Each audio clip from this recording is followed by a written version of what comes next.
Carta de Paulo aos Coríntios, capítulo 1, versos 1 a 3.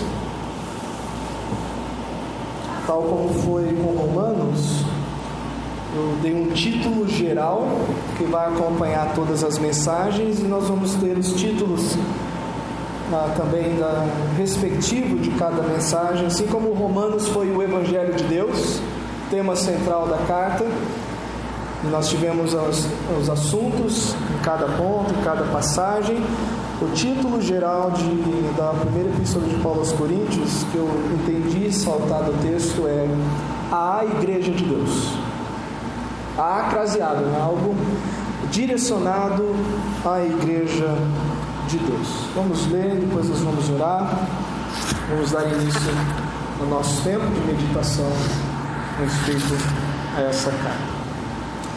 Primeira epístola de Paulo aos Coríntios 1 a 3 diz assim: Paulo, chamado pela vontade de Deus para ser apóstolo de Jesus Cristo, e o irmão Sóstenes, à Igreja de Deus que está em Corinto, aos santificados em Cristo Jesus, chamados para ser santos, com todos os que em todo lugar invocam o nome de nosso Senhor Jesus Cristo, Senhor deles e nosso. Graça a vós outros e paz da parte de Deus nosso Pai e do Senhor Jesus Cristo. Vamos orar. Senhor, nós entendemos que cada hino que foi entoado é como se fosse uma oração que nós apresentamos diante de Ti. Cada verdade expressa em todos os hinos que entoamos nessa noite, o nosso desejo é experimentar o que cantamos. Vem, visita a Tua igreja. Ouve-nos, pastor divino. Tu és o estandarte desta igreja, Senhor. Nós queremos caminhar de acordo com a Tua vontade. Queremos, no período que estivermos estudando esta carta, e até onde o Senhor nos permitir caminharmos nela, aproveitar e imitar o que esta igreja fez, que trouxe glória ao Teu nome, rejeitar e observar e cuidar com que nós também não caminhemos no mesmo caminho que ela caminhou, que não trouxe glória ao Teu nome.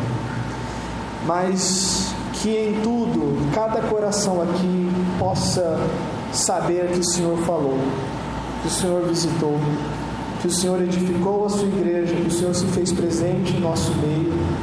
Como mensageiro, eu clamo que o Senhor me capacite a apresentar essa mensagem de maneira, como Paulo diz mesmo na carta, que não foi em linguagem de sabedoria humana, mas no poder do Espírito Santo, para que a confiança da igreja não se apoiasse em sabedoria humana, mas no Teu poder. E assim eu rogo, Pai, que possa ser com esta igreja. Em nome do Senhor Jesus. Amém. Paulo, no final da sua segunda viagem missionária, depois de uma conturbada passagem em Filipos, Atos 16, ele chega em Filipos, ele vai para a praia, ele trabalha com uma mulher chamada Lídia, vendedora de púrpura, consegue ganhar ela para Cristo. Logo depois ele também se depara muito com uma moça adivinhadora, possessa de um espírito de adivinhação, e todo lugar onde Paulo passava, Silas, se eu não me engano, ela dizia: aí vai os homens que pregam o caminho da verdade, o caminho do Senhor. E Paulo expulsa o demônio daquela moça, aquele espírito. Aqueles que estavam lucrando com ela se sentem prejudicados. Um motim, um tumulto é promovido, eles são presos. No meio da noite, as celas se abrem, o carcereiro ia até atentar contra a sua própria vida, mas pela graça de Deus, aquele homem e aquela família do carcereiro foi ganho para o Evangelho. E logo após esse evento, Paulo vai para Tessalônica. E quando ele chega em Tessalônica, ele passa 3 semanas arrazoando com os judeus na sinagoga. E depois de 3 semanas, muitos dos judeus ali creem, e também dos gregos. Só que muitos judeus que não creram, movidos de inveja, perseguiram Paulo, e naquela noite Paulo é enviado às pressas a Bereia e eles tentam pegar um dos homens daquela cidade chamado Jason. Não conseguem nada e Paulo está em Bereia. E aí nós temos aquele texto bem conhecido: ora, os de Bereia eram mais nobres que os de Tessalônica, porque receberam com muita avidez a palavra. E logo também arrazoando, ganhou muitos dos irmãos ali. Mas os que estavam em Tessalônica, os perseguidores de Paulo, ouviram que ele estava em Bereia, que ele estava falando com os judeus ali. E o que eles intentam? Vão para Bereia, vão lá perturbar, vão lá tumultuar. E diante desta ameaça, Paulo foi enviado a Atenas. Eu estou narrando o capítulo 17 de Atos, tá? Eu pedi para vocês lerem de manhã, justamente para poder ficar situado agora. E enquanto ele está em Atenas, esperando a chegada de Silas e Timóteo, ele se depara com a idolatria daquela cidade. Altares, templos para tudo quanto é lado. Então ele resolve também arrazoar com os judeus dali e pregar nas praças para os gregos, e muitos dos filósofos param para ouvi-lo e começam a interpelá-lo lá no capítulo 17, quando Paulo fala da ressurreição. Eles: a respeito disso te ouviremos em outra ocasião. Outros zombaram de Paulo, mas outros se aproximaram e creram. E muitas mulheres distintas daquele lugar. E tendo partido de Atenas, ele chega à cidade de Corinto, que estava a 65 quilômetros a oeste de Atenas. A cidade de Corinto é uma cidade portuária, de rota comercial para os que iam para Roma, uma cidade conhecida pela sua grande imoralidade. Naquela cidade, 2 templos foram erigidos: o templo para o deus Apolo, deus da música, canto, poesia e beleza masculina, e também o deus, ali estava o templo da deusa Afrodite. E diz a história que naquele templo havia 1000 prostitutas cultuais, 1000 moças, entre escravas e moças que se dedicavam a isso, que estavam empregadas na prostituição religiosa. Então aquela cidade era conhecida pela sua luxúria. No capítulo 2, verso 13 de 1 Coríntios, 2:3, melhor dizendo.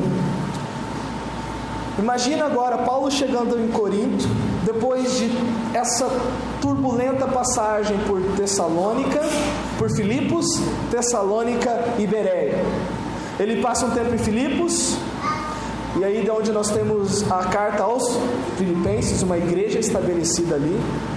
Ele chega em Tessalônica, 3 semanas ali, ele consegue também levantar uma igreja. Nós temos 2 cartas à igreja de Tessalônica, né? E no capítulo 1 da primeira carta aos Tessalonicenses, você nota que Paulo ainda menciona muito sobre a perseguição que a igreja sofreu. Os judeus não deram muito mole para a igreja que foi fundada ali. De Tessalônica ele vai para Bereia, passa um pouco tempo ali e rapidamente vai para Atenas. E diante de toda essa dificuldade para pregar o Evangelho de Cristo, ele chega a Corinto, né? Chega àquela cidade, e o relato de Paulo no verso 3 é o seguinte: e foi em fraqueza, temor, 2:3 de 1 Coríntios, e foi em fraqueza, temor e grande temor que eu estive entre vós. Esse é o relato de Paulo quando ele chegou à cidade de Corinto, e ele foi morar na casa de Áquila e Priscila, 2 judeus que foram expulsos da Itália pelo governador Cláudio, que não queria que os judeus ficassem ali. Eles foram para Corinto. Eles eram da mesma profissão, fazedor de tendas, e Paulo assim se ajunta e se une a eles. Em Corinto, Paulo tem o seu embate final com a dureza dos judeus. No capítulo 18 é mostrado que Paulo, tentando mais uma vez, como de costume, evangelizar primeiramente os judeus, e ali ele tem uma resistência tamanha que ele diz: olha, hoje seja o vosso sangue sobre a vossa cabeça, deixo de vos anunciar e me volto para os gentios, deixando de pregar para eles, e passou a proclamar aos gentios, mas Paulo, na sua, vamos dizer assim, sabedoria, ele fica residindo ou se reunindo na casa de um homem chamado Tício, o justo. E Tício era contígua à sinagoga, ou seja, ele era vizinho à sinagoga. A ideia de Paulo é, mesmo que eu não vá entrar na sinagoga, e esses judeus de fato não estão me dando mais oportunidade, mas qualquer um daqueles que ouviram e entendeu ser Jesus, o Messias, poderão vir até aqui. Crispo, o principal da sinagoga, e toda a sua família creu no Senhor. Atos 18, que nós lemos, dá testemunho disso. E muitos dos coríntios também, ouvindo o Evangelho, creram e foram batizados. E Paulo, numa das noites ali, Deus dá uma visão para ele, dizendo, e fortalecendo Paulo, dizendo que naquela cidade tinha muito povo, para que ele não temesse, que ninguém faria mal para ele e que ele permanecesse ali, pois havia muito povo para ser alcançado. E Paulo fica 1 ano e 6 meses trabalhando naquela cidade e uma igreja é estabelecida ali. No final de Atos 18, ali na metade para o final, os judeus mais uma vez tramam contra Paulo, tentam levá-lo para o procônsul Galho. E Galho, percebendo que aquela disputa era simplesmente uma questão religiosa e não civil, que precisasse da sua atenção, ele deixa quieto, fala, olha, se é questão de termos a vossa lei, que lidem vocês mesmos, eu não quero ser juiz dessas coisas. E Paulo é solto, Paulo é liberto, os judeus agarraram Sóstenes, dão uma surra nele ali na frente do juiz, os juízes não se importavam com aquilo, e dali em diante Paulo parte para a cidade de Éfeso. Sóstenes é mencionado no início da carta, se vocês lerem o versículo 1, Paulo, chamado pela vontade de Deus para ser apóstolo de Jesus Cristo, e o irmão Sóstenes. Crispo era o principal da sinagoga, se vocês lerem lá em Atos 18, ele creu com toda a sua família, então automaticamente ele deixa de ser da sinagoga. Sóstenes, o que dá a entender, é levantado para substituí-lo, e aqui nós temos a ideia de que Sóstenes creu também. Então, mais um que foi embora. Esta carta foi escrita quando Paulo estava em Éfeso, ao receber a visita de Cloe, reportando os problemas que estavam acontecendo na igreja e levando uma carta da igreja para Paulo. Do capítulo 7 em diante, Paulo diz assim: quanto ao que me escrevestes, a igreja tinha dúvidas sobre casamento, comida sacrificada a ídolos, sobre os dons e sobre uma coleta para os santos em Jerusalém. Do capítulo 1 até o capítulo 6, é Paulo lidando com as notícias que ele recebeu de Cloe. Divisão, problema de imoralidade sexual, os irmãos levando uns aos outros a júri popular, julgamento e grupinhos, eu sou de Paulo, eu sou de Apolo, eu sou de Cristo. Então, os 6 primeiros capítulos, Paulo lida com esse problema.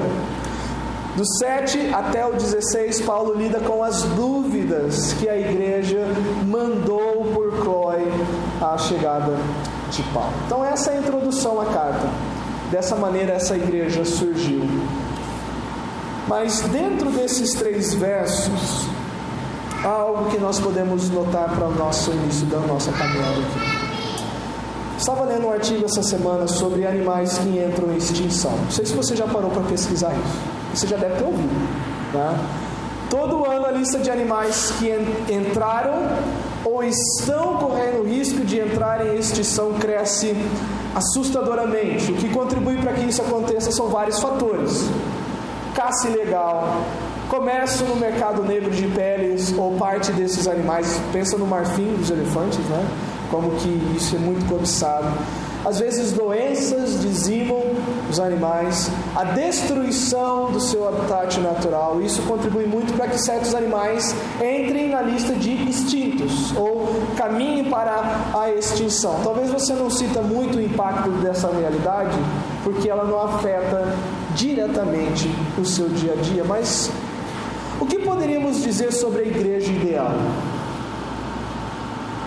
Ela, cada dia que passa, está em extinção. A igreja ideal, a igreja modelo, cada dia que passa ela está em extinção.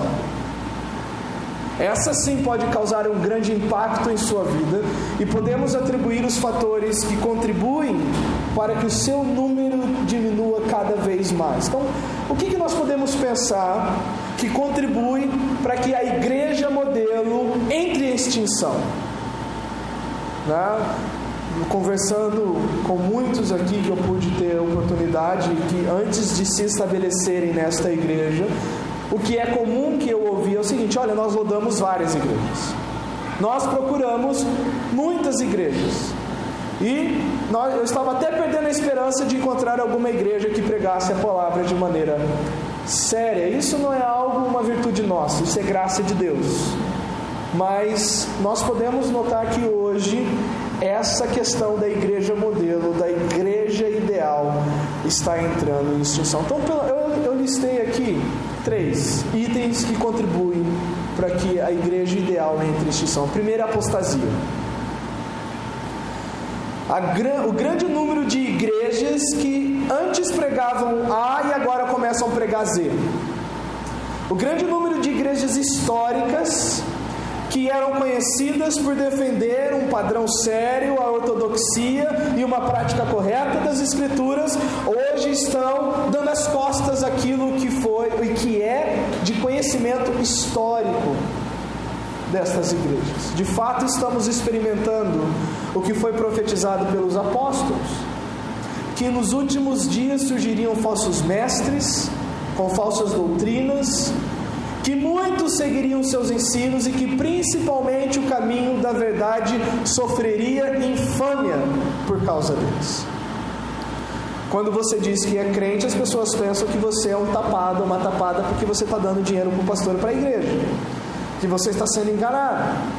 E são vários os textos que nós poderíamos ler a respeito dessa verdade que é clara, está diante dos nossos olhos no jornal, na TV, passando, nós vemos os outdoors. Essa semana a Kelly me mandou um folder que ela encontrou, a foto de um folder, como se Jesus estivesse impotente diante de uma pessoa que não o quis. As pessoas pregando um Jesus que não tem poder para salvar. Uma outra questão que tem contribuído para que igrejas que antes eram consideradas padrão, modelo, a igreja ideal entre em extinção, é o pragmatismo religioso. Pragmatismo é os meios justificam os fins. Quando o foco não é qualidade e sim quantidade, quando para alcançar o maior número de pessoas, os meios acabam sendo justificados pela meta santa. Olha, nós queremos falar de Cristo, então nós vamos usar esse método para atrair as pessoas. A pregação e o ensino sistemático da palavra são trocados por qualquer coisa que o homem natural queira sem Deus. Quando uma igreja adota o pragmatismo como metodologia ministerial, quando uma igreja não confia no poder da pregação e na exposição da cruz, isso contribui para que uma igreja modelo entre em extinção. E o terceiro item, há vários, talvez você possa pensar em algum que eu não citei, mas não dá tempo de nós citarmos todo. Mundanismo, apostasia, pragmatismo, mundanismo. Além do abandono à palavra de Deus, além de estarem procurando entregar aquilo que toda pessoa sem Cristo deseja receber, fazendo uso do nome de Deus, adicione uma boa dose de mundanismo, de pessoas, de grupos, de igrejas que possuem uma mente orientada por este mundo e para este mundo do que orientada pelo Senhor. Igrejas que não são reconhecidas pelo conservadorismo, ou melhor dizendo, pela santidade, mas pela polêmica, por serem diferentes, por serem descoladas, por falarem a língua da sua era.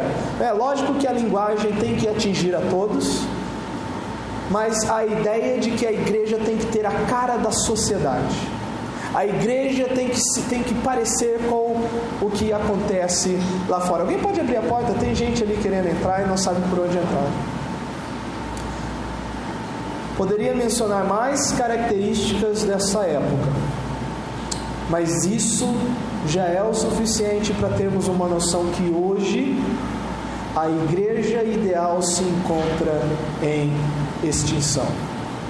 Tanto a introdução apostólica quanto a epístola de Corinto, da primeira carta de Paulo aos Coríntios, nos mostra como é a igreja ideal. Talvez, mas como que esta carta, para essa igreja tão bagunçada, você pode trazer esse tema, a igreja ideal? A instrução apostólica nos mostra como uma igreja deve caminhar.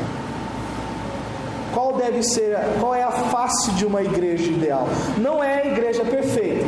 A igreja perfeita será quando Cristo voltar.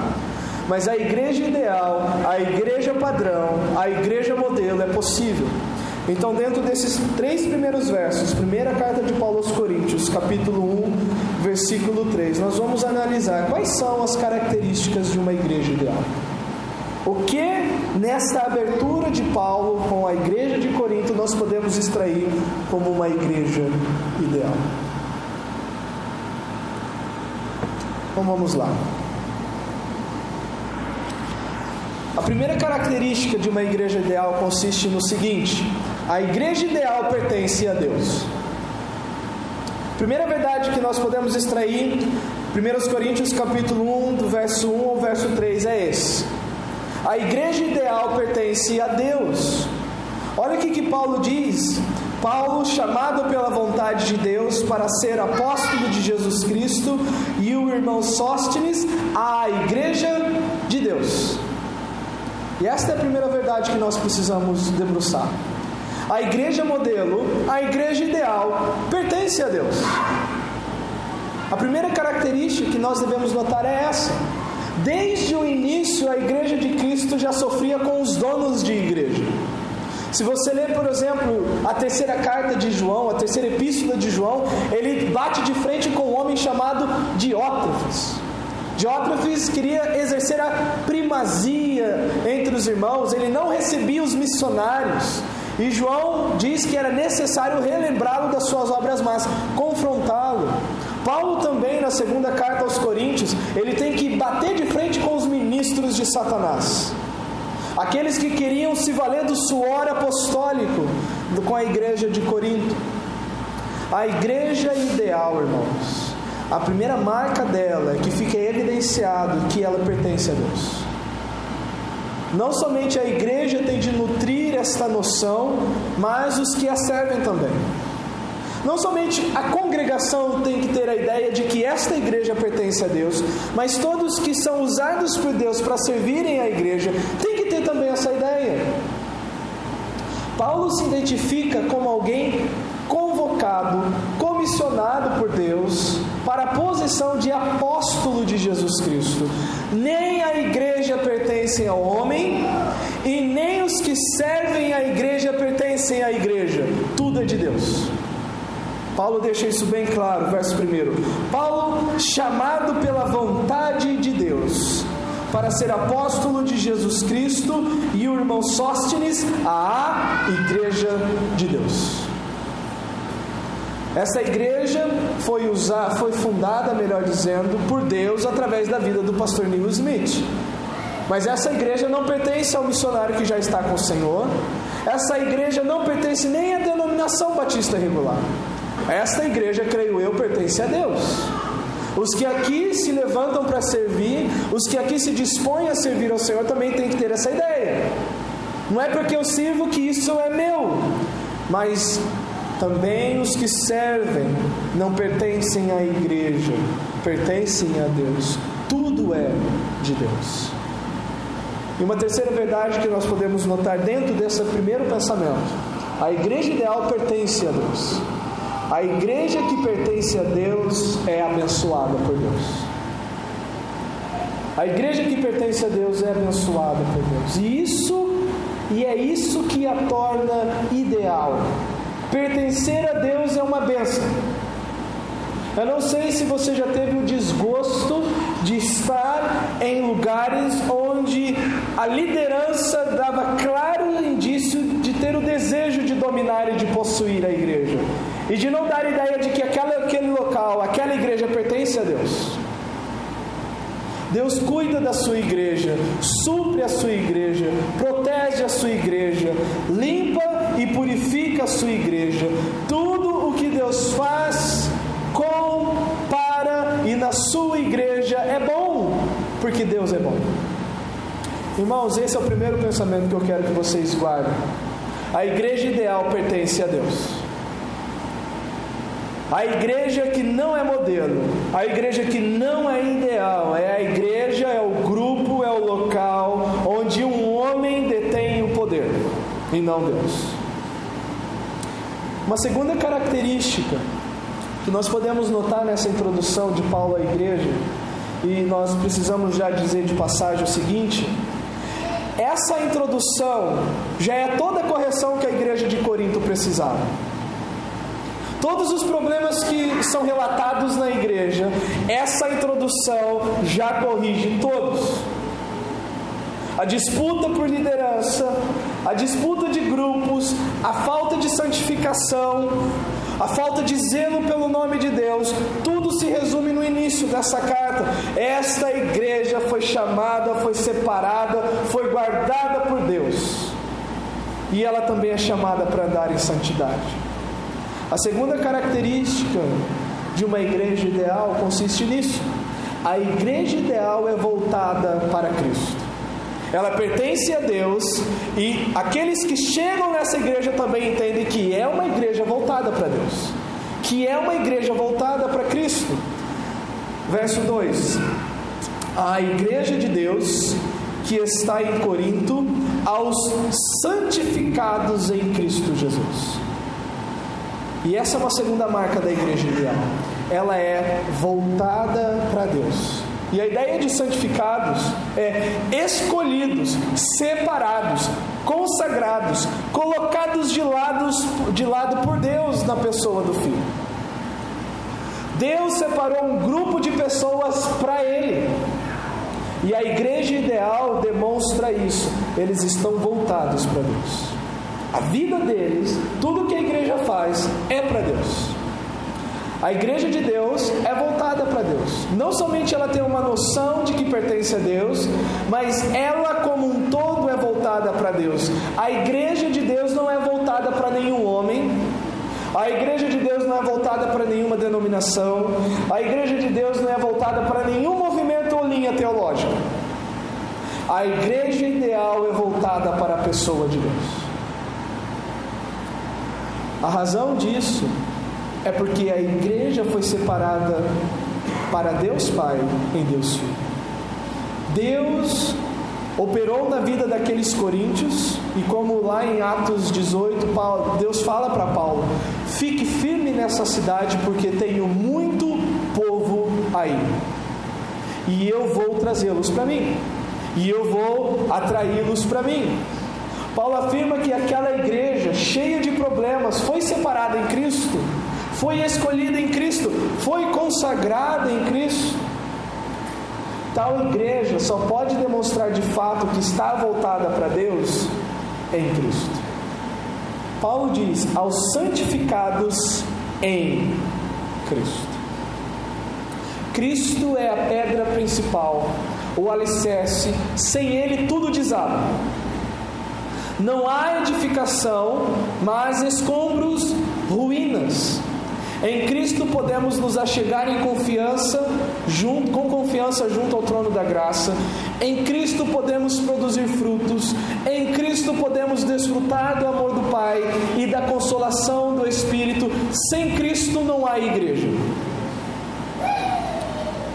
A marca de uma igreja ideal, além dela demonstrar que ela pertence a Deus, ela é voltada para Deus. E a evidência de que ela está se voltando para Deus é que ela tem o interesse de viver em Cristo. Uma terceira característica que nós podemos notar da igreja ideal dentro dessa introdução de Paulo à igreja é a seguinte: a igreja ideal vive em santidade. A igreja modelo, as pessoas que se reúnem, levam a sério o assunto santificação. Eles levam a sério essa ideia de consagrarem-se para Deus, dedicarem-se para Deus. O texto continua dizendo, e eu vou reler sempre o versículo 2 para ficar memorizado. A igreja de Deus que está em Corinto, aos santificados em Cristo Jesus, chamados para ser santos. A primeira verdade sobre santificados em Cristo é que Deus os separou para Ele. A segunda verdade é que estes que são separados vivem separando-se para Deus. Vivem consagrando-se para Deus. A igreja de Deus, voltada para Deus em Cristo, vivendo do modo de Deus. E este é o DNA que prova qualquer filiação: santidade, consagração, luta contra o pecado, prazer em caminhar diante de Deus da forma de Deus. Não se trata de uma mera noção de que você foi separado para Deus, mas de que você está vivendo separadamente para Deus. E eu sei que esse é um tema que, querendo ou não, é o que mais mexe conosco, santificação. Porque envolve abrir mão da nossa vontade. Envolve abrir mão do que eu penso, do que eu acho, do que eu quero, para abraçar o que Deus pensa, o que Deus quer. Os que foram separados em Cristo receberam um chamado específico, chamados para ser santos. Efésios capítulo 1, versículo 4, que diz: eleitos para santificação. Separados, escolhidos para serem santos e irrepreensíveis perante Ele em amor. Sede santos, porque eu sou santo. E esta é uma questão de que essa é uma verdade bíblica, santidade, nós andarmos em santidade, que não tem como compensar com qualquer outra parte da verdade de Deus. O que eu quero dizer com isso? Não há como você compensar a santificação sendo mais conhecedor da Bíblia. Bom, eu conheço bastante a doutrina bíblica, então não vou me importar de ser mais consagrado para Deus. Santidade não pode ser compensada com sofrimento. Olha, eu estou sofrendo tanto, eu estou padecendo tanto, eu acho que dá para eu dar uma desculpa aqui de eu não me santificar o quanto que eu deveria. Provas. Olha, eu estou passando por uma provação tão grande que eu não estou nem tendo tempo para me santificar, me consagrar para Deus. Não há barganha nesse aspecto. Não há troca, não há como compensar isso diante de Deus. Ele quer que nós soframos com santidade, que nós sejamos provados com santidade.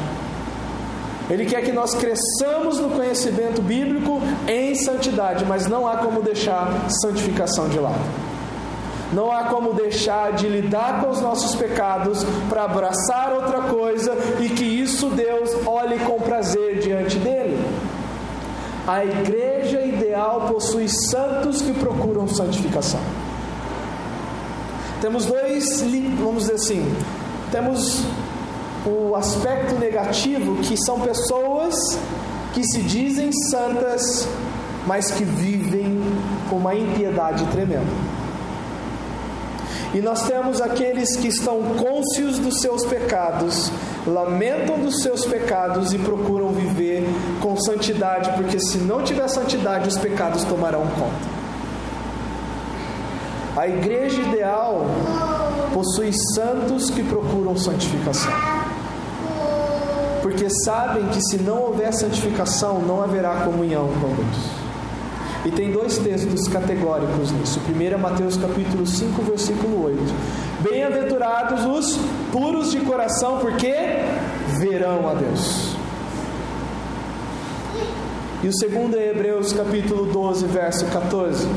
E segui a paz com todos e a santificação, sem a qual ninguém verá o Senhor.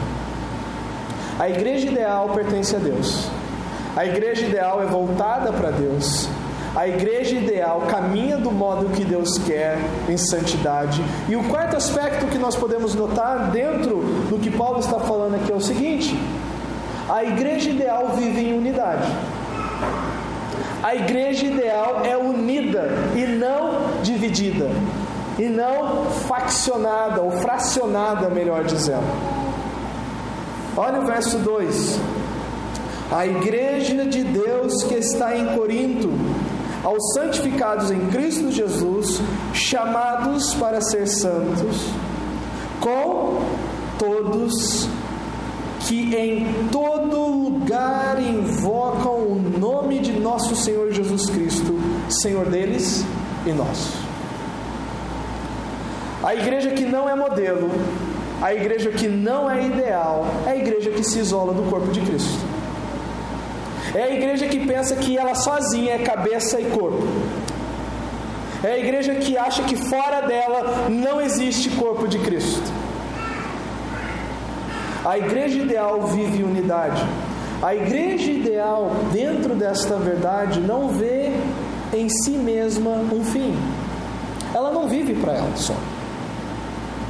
Mas, pelos laços proporcionados por Cristo, desfruta da comunhão com o corpo de Cristo, e seu elo de relacionamento se estende a todos que procuram viver debaixo do senhorio de Cristo.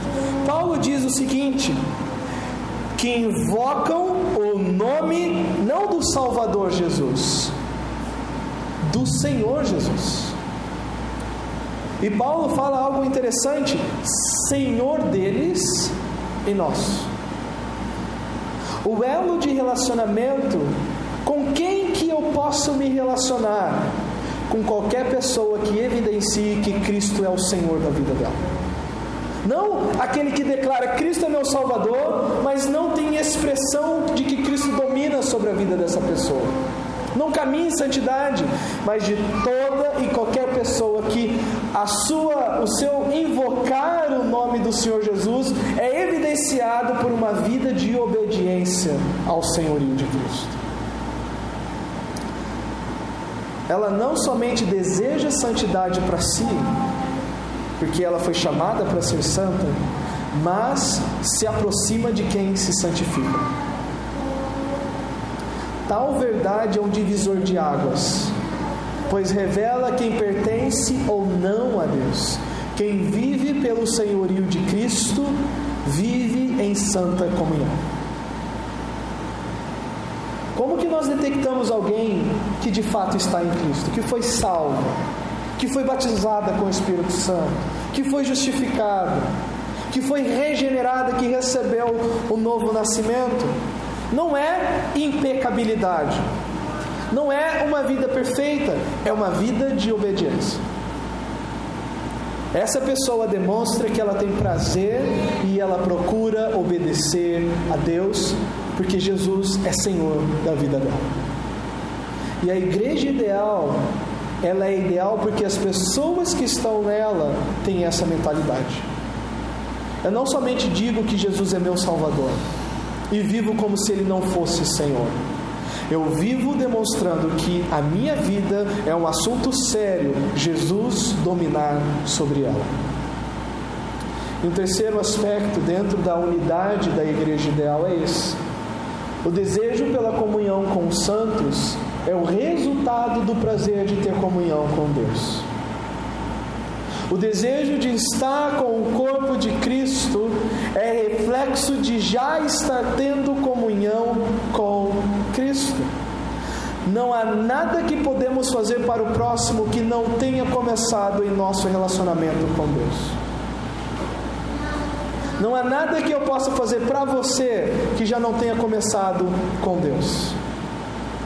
Que tragédia para a igreja buscarmos ser úteis sem Deus. Eu vou repetir isso: não há nada que possamos fazer para o próximo que não tenha começado em nosso relacionamento com Deus. É uma tragédia procurar servir a Deus ou servir o próximo sem isso ter começado em Deus. E o último aspecto, ou a última marca desta igreja ideal dentro do que nós lemos aqui é o seguinte: a igreja ideal desfruta da graça e da paz de Deus e do Senhor Jesus Cristo. A igreja ideal, a igreja modelo, a igreja padrão, o ambiente dela é de graça e paz. Graça e paz. Olha o verso 3. Graça a vós outros e paz da parte de Deus, nosso Pai, e do Senhor Jesus Cristo. Nessa última característica, é importante perguntarmos o seguinte: como Deus proporciona que pecadores tenham uma vida voltada para Ele em santidade?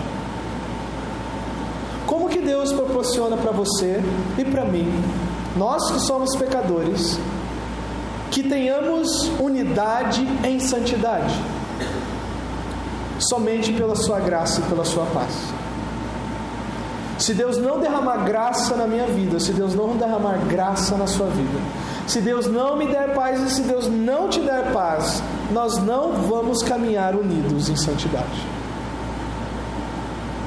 A igreja ideal tem esse ambiente de graça e paz. Os separados por Deus, que se santificam, sabem o valor da graça de Deus e da paz de Deus. O que é a graça de Deus? É o próprio Deus nos capacitando a ser diante dele o que devemos ser. É o favor de Deus, é o braço de Deus estendido em nossa direção. É a plenitude da bênção de Deus na nossa vida. Isso é a graça de Deus. E a paz de Deus é a ausência de perturbação no nosso coração. É a ausência de guerra, de litígio, de brigas, de contendas. Uma igreja só pode ser ideal se a paz de Deus reinar no meio dela. Se Deus derramar graça nesta igreja. Nós somos dele pela sua graça e caminhamos diante dele por sua paz. Eis aí a busca mais importante de todo aquele que foi separado por Deus. Todos os dias, a primeira coisa que nós devemos buscar, é a primeira coisa que você faz quando você acorda e diz: Senhor, obrigado pelo dia, dá-me da tua graça e da tua paz para que eu possa vivê-lo de maneira agradável ao Senhor.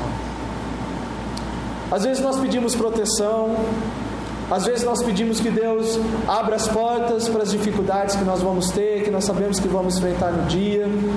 Às vezes nós pedimos sabedoria para uma questão difícil que nós vamos enfrentar.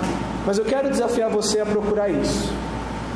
Senhor, que nesse dia, se eu não tiver nada, que eu tenha a sua graça e a sua paz na minha vida. Que de tudo o que eu posso experimentar hoje, que fique gravado no meu coração, é que o Senhor foi gracioso comigo e de que eu desfrutei da sua paz no meu coração. Quer na igreja ou no dia a dia, graça e paz devem ser nossa busca inicial. Tudo o que Deus tem para o seu povo está em Cristo. O texto diz: graça e paz a vós outros, da parte de Deus nosso Pai e do Senhor Jesus Cristo. Tanto graça quanto paz nós encontramos em Cristo. Tal verdade é um teste para a motivação do nosso coração. Estamos aqui hoje à noite por qualquer outra coisa senão a necessidade da graça de Deus e paz de Deus? Eu sei que, querendo ou não, o nosso coração, que é enganoso, acaba nos levando a frequentar a igreja como uma moeda de troca. Senhor, eu estou indo à igreja, por isso eu posso orar e te pedir isso na minha oração, porque minha consciência está tranquila. Eu estou fazendo algo para o Senhor, então eu posso pedir algo do Senhor para mim. Eu desafio vocês a todo dia, ou todo culto, quando vocês se dirigirem a orarem: Senhor, eu vou tão somente para que eu experimente graça e paz. O teu favor na minha vida e a tua paz no meu coração. Se eu tiver a tua paz, é aquilo que o Salmo 27 diz: ainda que os homens se levantem, não temerei. Rujam os mares, estremeçam os montes, mas permanecerei inabalado, porque eu estou com o Senhor. E o que do Senhor nos dá essa confiança? A paz. A paz de Deus. Então vamos relembrar. A igreja ideal, que nós sabemos que está entrando em extinção, ela pertence a Deus. ela é voltada para Deus, ela caminha da maneira que Deus quer, ela é unida com o povo de Deus e ela desfruta da graça e da paz de Deus. Diante destas verdades, eu tenho 3 desafios para vocês nessa noite. Primeiro desafio: procure conhecer a vontade de Deus para a sua vida. E aquela famosa frase que às vezes é usada à revelia, mas ela tem um fundo de verdade. Deus tem um plano para a sua vida, mas esse plano começa com santificação. Procure conhecer a vontade de Deus para a sua vida. Deus tem um plano, Deus tem uma obra para a sua vida, e ela começa com santificação. Não leve a vida no piloto automático. Não leve a vida no piloto automático. Acordo, já sei o que eu tenho que fazer e tal. Eu só lembro de orar na hora do almoço e na hora de deitar. Mas eu não experimento ativamente um interesse de buscar a Deus no meu dia a dia. Não porque algo aconteceu, mas simplesmente porque eu quero buscar a presença de Deus. Não leve a vida no piloto automático. Esse é o primeiro desafio.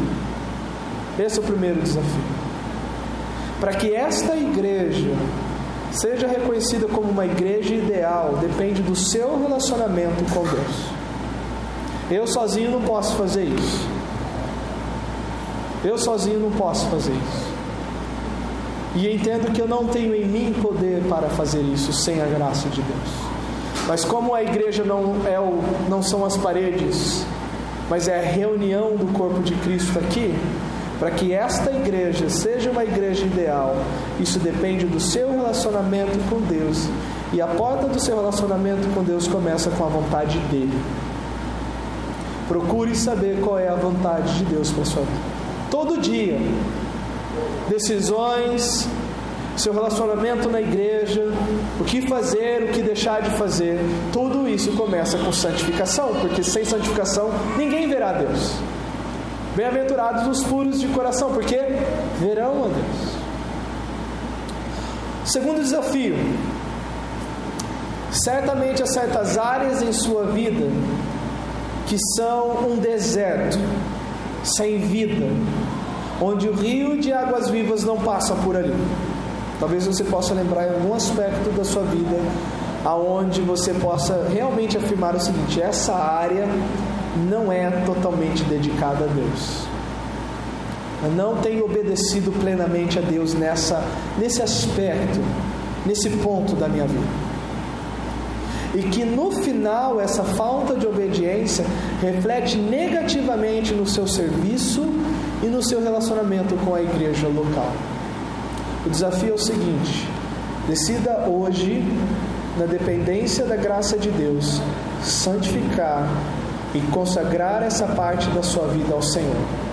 Não mais a sua vontade, mas a vontade do Senhor. Essa igreja, ela só será reconhecida como uma igreja ideal se nós lutarmos incessantemente para que Cristo seja Senhor, não somente das áreas mais evidentes, mas de todas as áreas da nossa vida. Não mais a minha vontade, mas a vontade do Senhor. E o terceiro desafio é para você que não tem Cristo. O terceiro desafio é para você que não tem unidade com a igreja de Cristo e nem com o próprio Cristo, cabeça da igreja. O desafio é que você se arrependa dos seus pecados, creia que Jesus ressuscitou, está sentado à destra de Deus Pai, que a sua boca confesse que Jesus Cristo é Senhor, para a glória de Deus, e assim os seus pecados serão perdoados. Você receberá a promessa da vida eterna e você poderá caminhar como alguém separado para Deus. Separado para Deus. Esse é o desafio que eu deixo para você nessa noite. Venha a Cristo. Separe-se para Ele. Entregue-se para Ele.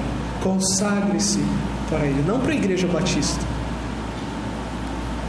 mas para o Senhor, de Jesus Cristo. Vamos orar. Pai, nós agradecemos pelo que nós podemos meditar nesta noite a respeito da introdução dessa carta, como que o teu servo, em poucas palavras, delineia o modelo de igreja que o Senhor quer. Que quem foi separado para ti, viva separadamente para o Senhor. E isso vai refletir em todas as áreas, aonde não estava sendo refletido naquela igreja, e que a correção apostólica procurou demonstrar como que santificados vivem, e também para nós, ó Deus, que possamos, e que esta igreja, pela graça do Senhor e pela paz do Senhor, possa ser uma igreja ideal. Que esta igreja não aumente, ou que ela não contribua para que o número de igrejas modelos, igrejas ideais entre em extinção, mas que ela possa permanecer firme como um farol, onde muitos possam se abrigar, onde muitos possam ouvir o Senhor. Que o Senhor abençoe cada um que ouviu a Tua palavra nessa noite e que recebeu o desafio da Sua palavra, e que nós possamos ver o fruto disso nas nossas vidas em Cristo. E em nome dele nós oramos e te agradecemos. Amém. Deus abençoe. Até semana que vem, se assim o Senhor permitir.